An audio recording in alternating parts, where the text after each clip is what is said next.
एक बात मुझे आपको नोट करवानी है, मुझे आपको बताना है कि आज की बात जो आप 9 बजे से देखते हैं इसका टाइम बदलेगा और 15 जून से ये शो आप देख सकेंगे 8:30 बजे से। ईरान अमेरिका युद्ध 24 घंटे में खत्म हो जाएगा या फिर बहुत भीषण हो जाएगा। हॉर्मुज में आज जहाज जहां थे वहीं खड़े रहे। ईरान ने वहां लंगर डाले, जहाजों पर आत्मघाती ड्रोन दागे। अमेरिका ने मिसाइल अटैक कर ईरानी ड्रोन को मार गिराया। मुस्तफा ने आज बहुत बड़ी बात कह दी। ट्रंप हॉर्मुज में ईरान की शर्तें मान लें वरना फैसला अब तलवार से होगा। हॉर्मुज की लड़ाई अब ओमान की खाड़ी से हिंद महासागर तक जा पहुंची है। ट्रंप ने ईरानी जहाजों को रोकने के लिए ओमान के पूर्वी छोर में हिंद महासागर के मुहाने पर भी नाकाबंदी को सख्त कर दिया है। Nobody is proceeding for the help.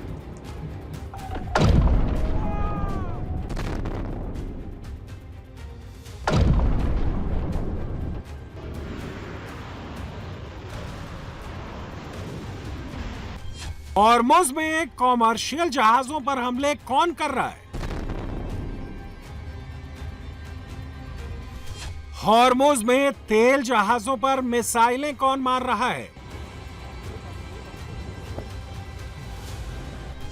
Hormuz में अचानक विध्वंसक ड्रोन युद्ध क्यों छिड़ गया?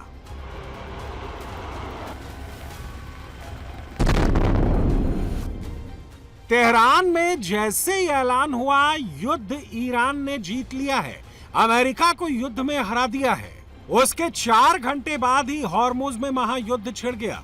अमेरिका ईरान के बीच ड्रोन युद्ध शुरू हो गया।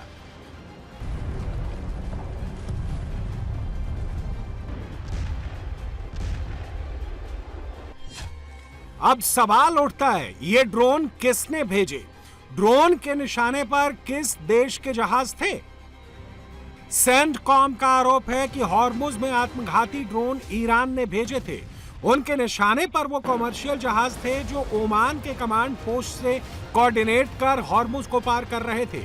ईरान ने उन्हें रोकने के लिए जो आत्मघाती ड्रोन भेजे वो वन वे ड्रोन हैं। ये ऐसे ड्रोन होते हैं जो जहाज से टकराकर वहीं नष्ट हो जाते हैं। इन्हें मिशन से वापस नहीं बुलाया जा सकता।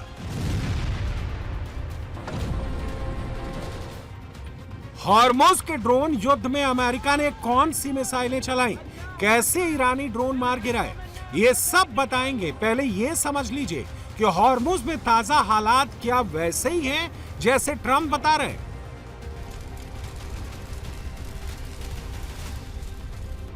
बड़बोले ट्रंप का दावा है कि हॉर्मुज सबके लिए खुला हुआ है। अमेरिका की नेवी सबके जहाजों को सिक्योरिटी दे रही है।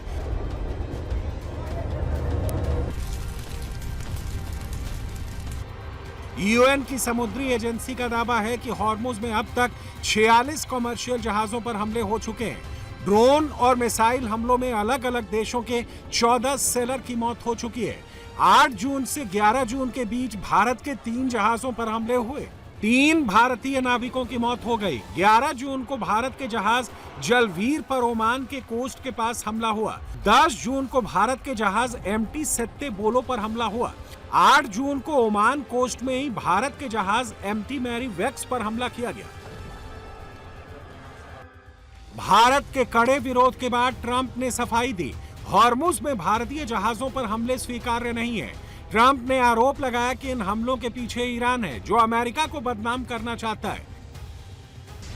ट्रंप के आरोपों के बाद ईरान और अमेरिका के बीच हॉर्मुज में नया ड्रोन युद्ध शुरू हो गया। ईरान ने हॉर्मुज में अपना दबदबा बनाए रखने के लिए कामिकाजे ड्रोन से हमले किए। इन्हें 2 सीरीज में लॉन्च किया। ईरान ने हॉर्मुज में नए हमले सिरिक पोर्ट और केशम आइलैंड से किए। केशम आइलैंड हॉर्मुज के पास ईरान का सबसे बड़ा द्वीप है। हांगकांग से भी ज्यादा एरिया है। ईरान ने सबसे ज्यादा ड्रोन यहीं से लॉन्च किए। ईरानी ड्रोन को ओमान की खाड़ी से हॉर्मुज के बीच गश्त कर रहे अमेरिका के F-35 स्टेल्थ लड़ाकू विमानों ने हवा में ही मार गिराया। इसके बाद अमेरिका ने इराक के गोरुक और केशम द्वीप में ताबड़तोड़ हमले किए। वहां ईरान के रेडार सिस्टम को तबाह कर दिया। अमेरिका ने ईरान के कामिकाजे ड्रोन को मार गिराने के लिए AIM-9X साइड वाइंडर मिसाइल का इस्तेमाल किया। जिन्हें F-35 lightning II fighter jet से लॉन्च किया गया। AIM-9X साइड वाइंडर मिसाइल में मॉडर्न इंफ्रारेड सीकर लगा होता है, जो ड्रोन के इंजन से निकलने वाली हीट को ट्रैक कर उसे हवा में ही मार गिराता है। अगर ड्रोन बहुत कम ऊंचाई पर उड़ रहा है तब भी साइड वाइंडर मिसाइल से बचना नामुमकिन है।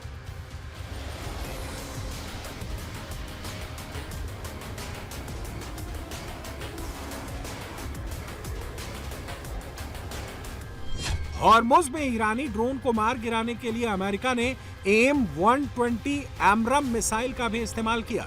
ये एयर टू एयर मिसाइल है जिसे फाइटर जेट से दागा जाता है। ये रात के अंधेरे और खराब मौसम में दुश्मन के ड्रोन को खोजकर उसे हवा में मार गिराती है। इनमें खुद का रेडार होता है, इसीलिए इसे फायर एंड फॉरगेट मिसाइल भी कहा जाता है। अगर ईरान का कोई ड्रोन मिसाइलों के अटैक से बचते हुए अमेरिकी जहाजों के पास पहुंच जाता है तो अंतिम पंक्ति में खड़ा डिफेंस सिस्टम मोर्चा संभाल लेता है। इसे फालैंक्स क्लोज इन वेपन सिस्टम कहते हैं। ये AI based rapid fire system है। ईरानी ड्रोन के बहुत करीब आने पर रेडार गाइलेंट गैटलिंग गन मोर्चा संभालती है। ये गन 1 मिनट में 4500 राउंड गोलियां दागकर ड्रोन के पर खच्चे उड़ा देती है।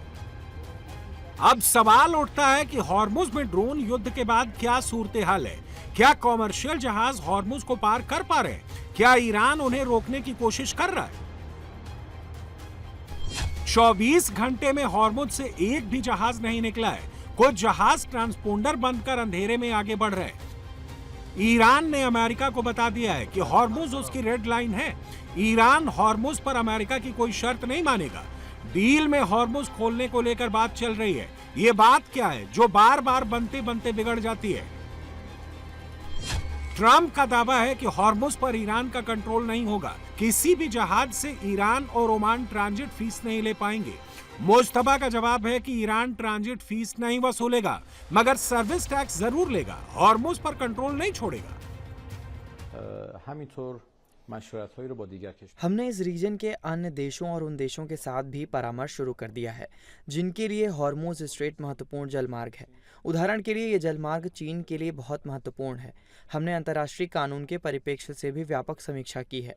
पारगमन शुल्क लेना स्वीकार्य नहीं माना जाता है, लेकिन प्रदान की गई सेवाओं के लिए शुल्क लेना पूरी तरह से स्वीकार्य है।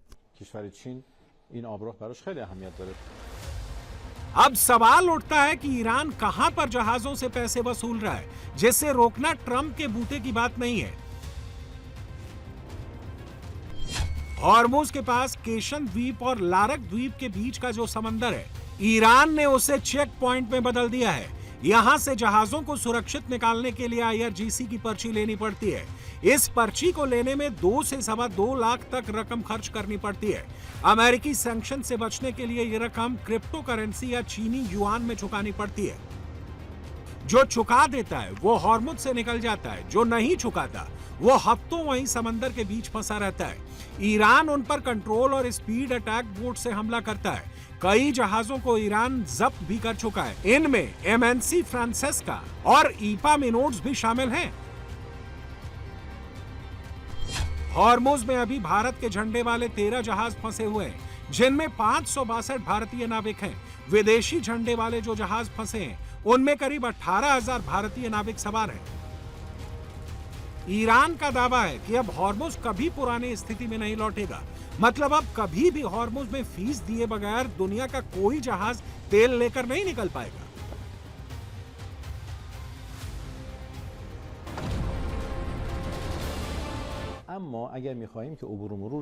हॉर्मुज का भविष्य कभी भी उसके अतीत जैसा नहीं होगा। भविष्य की सेवाओं के लिए शुल्क लगेगा और उसका भुगतान करना ही होगा। ये बात समझौते में स्पष्ट रूप से लिखी जाएगी। टोल वसूलने का मुद्दा अस्वीकार्य है, लेकिन सर्विस चार्ज जरूरी होंगे। इसमें लागत आएगी।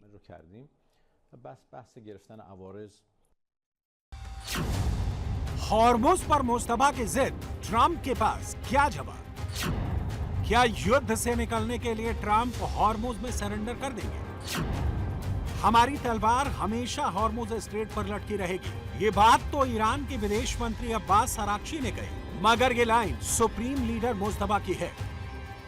हॉर्मुज पर ट्रंप की कोई बात मुस्तफा नहीं मानेगी। अमेरिका और इजराइल के जहाजों पर फायर ही फायर करेगा। ये फायर एक ही शर्त पर रोकेंगे, जब ट्रंप समंदर में लगी नाकेबंदी हटा लेंगे। अब आपको बताते हैं समंदर में कहां पर अमेरिका ने नाकेबंदी लगाई है, जिससे मुस्तफा बहुत गुस्से में है। अमेरिका ने पहला नाका ओमान की खाड़ी में लगाया है। जब हॉर्मुज से जहाज अरब सागर की तरफ आते हैं तो पहले उन्हें ओमान की खाड़ी में ही आना पड़ता है। अमेरिका ने दूसरा नाका ओमान की खाड़ी के आखिरी छोर और हिंद महासागर के मुहाने पर लगाया है। ईरान के बंदरगाहों से जैसे ही उनके तेल से भरे जहाज हिंद महासागर की तरफ आते हैं, अमेरिकी नेवी उन्हें वहीं रोक लेती है। पहले अपाचे हेलीकॉप्टर से उन पर फायरिंग करके क्रू को डराते हैं, फिर अमेरिकी नेवी के जवान रस्सी डालकर ईरानी जहाजों के ऊपर उतर जाते हैं। क्रू को छोड़ दिया जाता है और उनमें लदा लाखों बैरल तेल अमेरिका चुरा लेता है। ट्रंप खुद इस बात को स्वीकार कर चुके हैं। I mean, the straits are going to open immediately. It's fun signing. Maybe it'll be Saturday or Monday. Where's their deadline, though, to get from this to a final deal? We think it's going to go pretty quickly. I don't want to say a deadline because if I say a deadline, you'll say, "Oh, he didn't meet the deadline." You know, this is like, it's not going to matter much because it's going to get signed, and the strait is open. But the straits have been open for a number of months already, and you just didn't know about it. You know, you as reporters weren't able to get it. I just announced yesterday that we brought a lot of ships through, and nobody knew about it. I guess we did a pretty good job, Peter, right? Iran के पास drone और मिसाइलों का बहुत बड़ा जखीरा है, जो Hormuz के पास सुरंगों में मौजूद है। ऐसे में अमेरिका कैसे ईरान के जहाजों को तेल लेकर आगे नहीं जाने दे रहा है? अमेरिका का सबसे खतरनाक aircraft carrier USS Abraham Lincoln Oman की खाड़ी में डेरा डाले हुए है। ईरान के तट से सिर्फ 200 किलोमीटर दूर दक्षिण में ये पोजीशन लिए हुए है।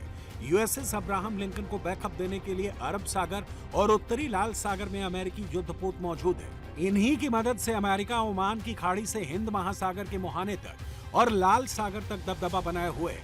ओमान की खाड़ी और हॉर्मुज के दक्षिण में 10 से ज्यादा अमेरिकी डिस्ट्रॉयर तैनात हैं, जो ट्रंप का ऑर्डर मिलते ही विध्वंस कर सकते हैं। इसके अलावा टोही विमान, रडार और सैटेलाइट के जरिए समंदर में ईरान की हर एक्टिविटी पर अमेरिका की नजर है। अमेरिका 3 दिन पहले अपनी ताकत दिखा चुका है, जब उसने समंदर से ही सबसे ज्यादा हमले ईरान पर किए थे। टॉम हॉक मिसाइलों से ईरान में कहर ढा दिया था। Blockade is ironclad, which it is, and we were able to move commercial shipping in and out of the Strait of Hormuz. Who controls the Strait of Hormuz? And President Trump said it, and he's right. The United States of America controls the Strait of Hormuz. We're able to bring oil in and out and other things with partners, and have done so now for weeks and weeks in ways the Iranians don't want to acknowledge. That's a powerful reality on the ground. Add that to what the United States military, what Central Command did to their Navy, to their Air Force, to their air defenses, to their power projection capabilities, and we know exactly on this ledger who's on the strong end and who is not.